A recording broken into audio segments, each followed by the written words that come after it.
bien, il faut qu'on soit clair. Lorsque tu ne sers pas Dieu en esprit et en vérité, lorsque tu dépenses l'argent de Dieu dans la débauche, dans ce qui ne glorifie pas l'œuvre de Dieu.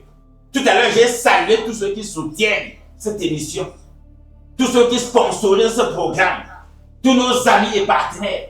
Lorsqu'on les remercie, ce n'est pas un théâtre qu'on fait, c'est une vérité. Ta part de soutien dans ce ministère, c'est quoi?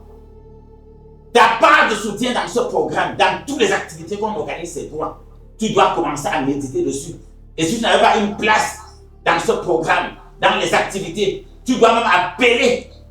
Mais tu appelles par appel direct au WhatsApp. Et tu dis que j'ai suivi le message sur l'enfant prodige. J'appelle pour demander que je peux intervenir dans quel domaine. Ou bien moi, je connais comment ça marche. À partir de ce jour, chaque mois, chaque semaine, ou bien chaque jour, voilà comment je peux soutenir ce programme.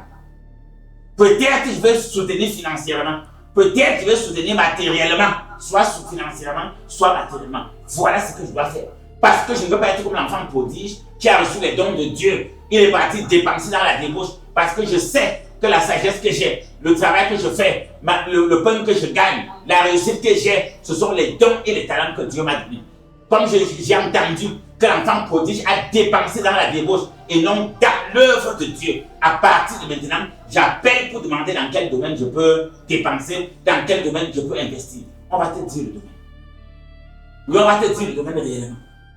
Donc comprenez bien où on part. Il a pris la dépense.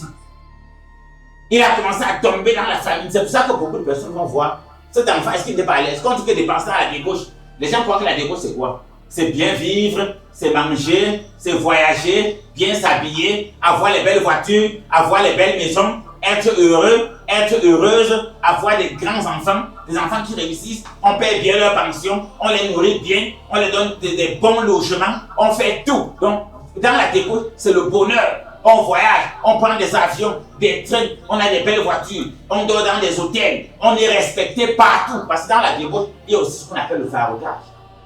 Mais dans la débauche, il y a le faraudage. Les gens faraudent, on va voir dans les deuils, les mariages, les funérailles, dans les concerts, les gens faraudent. Les anniversaires. Les anniversaires, on faraude, merci Romain de Réveil. Mais lorsqu'il faut farauder dans la maison de Dieu, il y a problème, il y a critique, il y a jugement de valeur. C'est un problème. Tu te retrouves dans cette situation où tu faraudes dans les mariages, les deuils, les funérailles, les anniversaires, dans les remises de médailles, tout, dans les concerts, dans les je ne sais pas quoi, toutes autres choses. Tu faraudes, mais dans la maison de Dieu, tu ne faraudes pas. Commence comme cet enfant prodige. Commence comme cet enfant prodige à réfléchir bien. Parce qu'à la fin, tu vas te retrouver dans le manque. Tu vas te retrouver dans le besoin. Tu vas te retrouver dans l'insuffisance. Dans tous les domaines. Parce que ce que tu travailles avec ta force, ta sagesse, ton intelligence, ta santé, le souffle de vie, c'est Dieu qui t'a donné. Qu'est-ce que tu fais pour sa maison? Qu'est-ce que tu fais pour son œuvre? Qu'est-ce que tu fais pour que son règne vienne? Ta part de dons et de talents que tu as donné, tu mets ça à son service comment? Oui, tu mets ça à son service comment? C'est important. À partir d'aujourd'hui, commence à méditer dessus.